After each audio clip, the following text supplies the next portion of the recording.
शाक्य मुनि महात्मा बुद्ध का गृहनगर। आज से लगभग 2500 साल पहले उत्तर भारत में 16 महाजनपद एवं कई गणराज्य विद्यमान थे। हिमालय की तराई में स्थित कपिलवस्तु के शाक्य इन्हीं में से एक थे। कपिलवस्तु की पहचान सिद्धार्थ नगर जनपद के पिपरहवा नामक स्थान से की गई है। गौतम बुद्ध की माता महामाया थी तथा पिता शुद्धोदन शाक्यों के गण प्रमुख थे। महामाया ने स्वप्न देखा कि एक अलौकिक सरोवर में चारों दिशाओं के दिक्पतियों के साथ स्नान करते समय एक विशाल हाथी अपनी सूंड में कमल पुष्प लेकर उनके गर्भ में प्रवेश कर गया। ये संकेत था बुद्ध के जन्म का। कपिलवस्तु से अपने मायके जाते समय महामाया ने मुंबई नामक स्थान पर 563 ईसा पूर्व पूर्णिमा के दिन एक बालक को जन्म दिया जिसका नाम सिद्धार्थ रखा गया। ज्योतिषियों की भविष्यवाणी थी कि राजकुमार या तो चक्रवर्ती सम्राट होगा अथवा एक महान उपदेशक। अंततः ये भविष्यवाणी सत्य सिद्ध हो गई।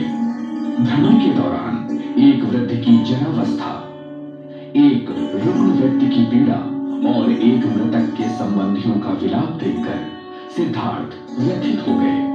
अंत में एक प्रसन्नचित परिव्राजक सन्यासी को देखकर उन्होंने अपना लक्ष्य तय कर लिया और 29 वर्ष की युवावस्था में राजसी वैभव का परित्याग कर सत्य की खोज में निकल पड़े, अपनी निद्रालीन पत्नी एवं पुत्र को पीछे छोड़कर।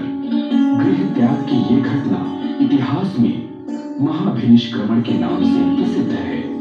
6 वर्षों की कठोर साधना, अपने साथियों के तिरस्कार और अनेकों विचित्र घटनाओं के पश्चात अंततः बोधगया में निरंजना नदी के तट पर बोधि वृक्ष के नीचे मार्ग के विभिन्न विघ्नों पर विजय प्राप्त करते हुए वैशाख मास की पूर्णिमा को संबोधि प्राप्त हुई। सिद्धार्थ अब बुद्ध हो गए। इसके तत्काल बाद बुद्ध सारनाथ के ऋषिपत्तन मृगदाव पहुंचे और अपने 5 साथियों को ही पहला धर्मोपदेश दिया। इस घटना को धर्म चक्र प्रवर्तन कहा गया है। 80 वर्ष की अवस्था में बुद्ध वैशाली से पावा पहुंचे। चुंद नामक अनुयायी के यहाँ भोजन किया और भोजनोपरांत अतिसार से पीड़ित हो गए। इसी अवस्था में बुद्ध दूसरे दिन अपने अनुयायियों के साथ कुशीनगर पहुंचे और अपना शरीर त्याग दिया। इस घटना को महापरिनिर्वाण के रूप में जाना जाता है। अपने जीवन काल में ही बुद्ध ने अपने चचेरे भाई और प्रिय शिष्य आनंद से अपने निर्वाण के पश्चात अपने धातु अवशेषों पर स्तूप निर्माण की इच्छा व्यक्त की थी। उनके अवशेषों को 8 दावेदारों में विभाजित किया गया था और प्रारंभ में इन्हीं अवशेषों के ऊपर मिट्टी के अंडाकार शारीरिक स्तूप बनाए गए।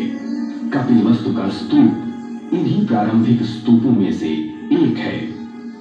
बौद्ध साहित्य में कपिलवस्तु की चर्चा एक वैभवशाली नगर के रूप में प्राप्त होती है, परंतु 3वीं शताब्दी ईस्वी के बाद चीनी यात्रियों के विवरण के अनुसार कपिलवस्तु एक वैभवहीन स्थान मात्र रह गया था। 7वीं शताब्दी ईस्वी के बाद इस नगर का संदर्भ मिलना कम हो जाता है। 19वीं शताब्दी में इतिहास के प्रति एक नई चेतना ने प्राच्यविदों को साहित्य में वर्णित प्राचीन स्थलों की खोज की ओर आकर्षित किया और इस प्रकार कपिलवस्तु की खोज के भी प्रयास